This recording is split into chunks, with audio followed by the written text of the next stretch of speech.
감정 소모가 심한 사건이 이혼 사건인데 이런 이혼 사건을 전문적으로 하시게 된 계기가 있을까요? 솔직하게 말해. 솔직하게. 먹고 살기 위해서이죠.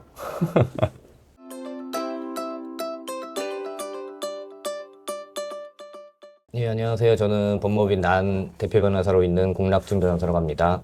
저는 사법시험 55회 합격해서 사법연수원 45기 졸업했고요. 세대학교 행정학과를 졸업했습니다. 아무래도 변호사라는 전문가이기 때문에 법리적인 지식이 해박해야 되고, 그 다음으로 사실관계를 법리적인 틀에 잘 맞춰서 사건을 복잡하지 않고 일목요연하게 정리해서 풀어나가는 변호사라고 생각합니다. 그 부분이 이 이혼 사건 하는 변호사들이 가장 힘들어하는 부분일 텐데, 그 부분은 이제 경험이 쌓이다 보니 어쩔 수 없습니다. 그거는 의뢰인과 소통하면서 의뢰인이 감정적으로 대응을 하는 부분에 대해서 어떻게든 설득을 하고 그렇게 대응하면 안 된다. 여기서 우리가 최대한 얻을 실익을 강조하면서 의뢰인이 이제 감정적 대응을 좀 자제하거나 좀 진정시키는 역할을 변호사들이 해야 한다고 생각합니다. 차별점이라 함은 일단 제 경험에서 나오는 거라고 생각을 하고요. 재산 분할에 있어서의 상대방이 숨기고 있는 재산이나 이런 것들을 찾는 방법, 위자료 청구 소송에서는 그 증거들을 찾아내는 방법들, 그런 거에 대해서 저희가 강점이 더 있다고 생각합니다. 그 부분은 솔직히 이혼을 하느냐 마느냐는 당사자들의 선택이기 때문에 제가 왔다고 해서 이혼을 하라 마라라고 할 수는 없는 건데, 다만 이제 상담을 하다 보면 자기 자신도 이혼에 대한 확신이나 그런 거 없이 그냥 막연하게 찾아와서 지금 결혼 생활이 힘들다는 이유로 찾아와서 상담을 하시는 경우들이 있습니다. 근데 그런 경우 일단은 자기 자신의 생각부터 먼저 정리를 하고 다시 오시라라고 한 적은 몇 번 있는 것 같습니다. 제 생각은 이혼을 가정하고 나서 이혼 후에 상황에 대해서 설명해 주는 것보다는, 그런 분들, 이분은 이혼을 안 했으면 좋겠다라고 하시는 분이 만약 온다면 지금 현재 상황에서 힘들어서 오셨기 때문에 그 부분에 대해서 왜 힘든지에 대해서 한번 생각해 보시라고 하고, 거기에 대해서 상대방만 비난할 게 아니라 자기 자신한테도 뭔가 문제점이 있는 건 아닌지 거기에 대해서 한번 생각을 해보라고 저는 권유하는 편입니다.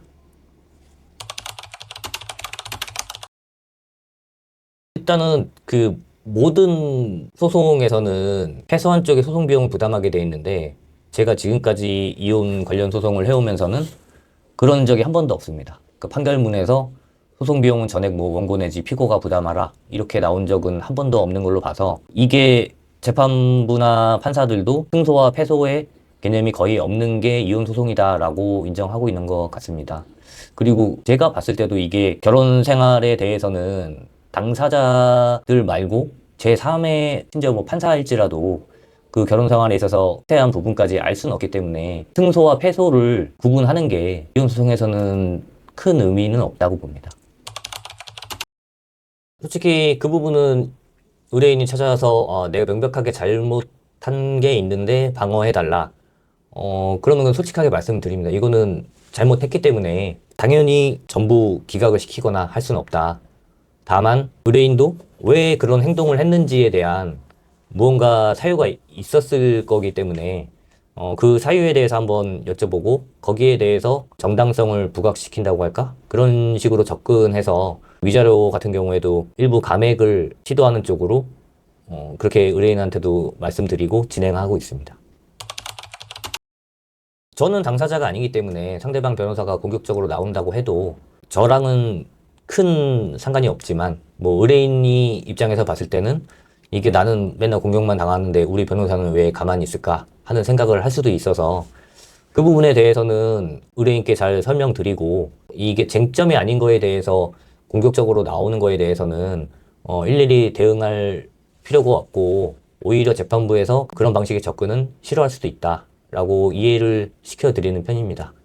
간혹 가다가 이제 우리도 그럼 좀 공격해 주세요 하는 케이스들이 있긴 한데, 물론 의뢰인이 강력하게 원하면은 저도 그런 요구를 받아들여 주지만 일반적으로 상대방이 공격적으로 나온다고 우리도 공격적으로 나가는 게 꼭 의뢰인한테 득이 된다고 볼 수는 없기 때문에 웬만하면 쟁점 사항이 아닌 거에 공격적으로 나가는 거에 대해서는 좀 말리고 있는 편입니다.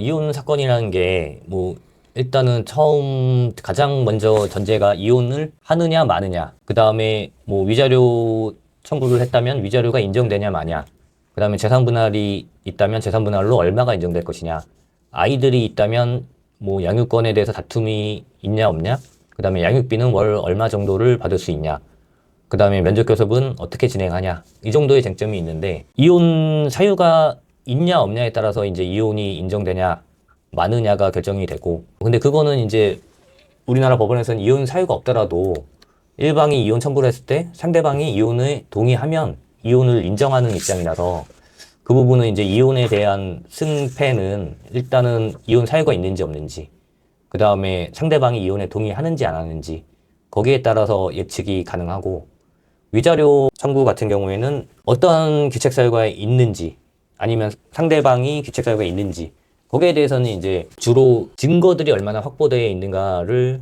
보고 의뢰인한테 우리가 공격을 하는 입장이든 방어를 하는 입장이든 가능성을 얘기해 주는 편입니다. 그리고 재산 분할 같은 경우가 가장 복잡한데, 일단 재산 분할에서는 가장 중요한 게 이제 혼인 기간이 어느 정도 됐냐, 그 다음에 맞벌이를 했냐, 그 다음에 지금 부부가 가지고 있는 재산 중에 요즘엔 거의 아파트나 부동산들이 큰 비중을 차지하는데, 그런 재산들에 대해서 형성을 할 때 누가 기여를 했느냐, 이런 부분에 따라서 기여도가 정해지기 때문에 상담할 때 그런 부분들에 대해서 의뢰인분한테 여쭤보고 거기에 따라서 예상되는 기여도를 말해줍니다. 그리고 또 기여도 산정에서는 미성년 자녀가 있으면 그 미성년 자녀를 누가 양육할 것이냐, 이것도 재판부에서 기여도 산정에 있어서 보기 때문에 그 부분도 고려해서 상담을 해줍니다.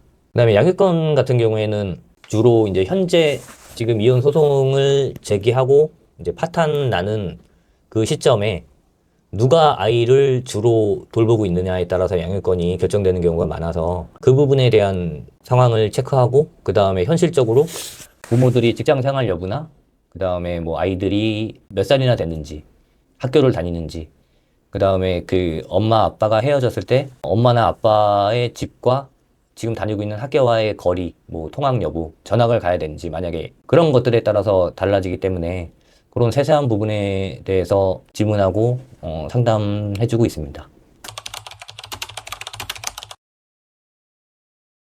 우리나라 판례의 태도는 재산 분할은 지금까지 부부가 혼인기간 중에 형성된 재산을 청산하는 의미와 거기에 더불어서 일방 배우자를 부양한다는 요소까지 고려해서 법원에서 판결을 하기 때문에 당연히 부양적 요소는 고려가 되고요. 마찬가지로 아이들이 없는 경우라도 맞벌이를 안 했다, 여자분들 같은 경우에는 맞벌이를 안 하고 그냥 집안일만 하신 경우들도 있는데, 그럴 때에도 당연히 이제 혼인 기간에 따라서 일정 부분 기여도가 당연히 인정되고, 더더군다나 그런 경우 여성이 직업이 없다 라고 하는 경우에는 이혼 시에 이 여성이 이혼하더라도 어느 정도 생활이 가능하게끔 그 기여도를 책정해 줍니다.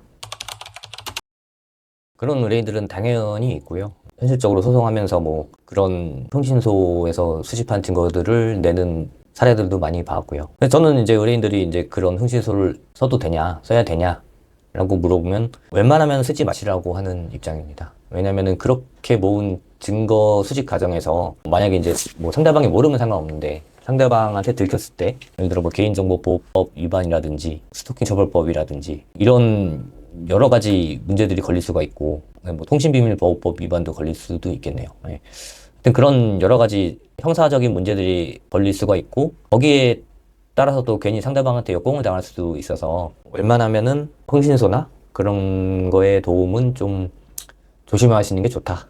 이 정도만 말씀드리겠습니다.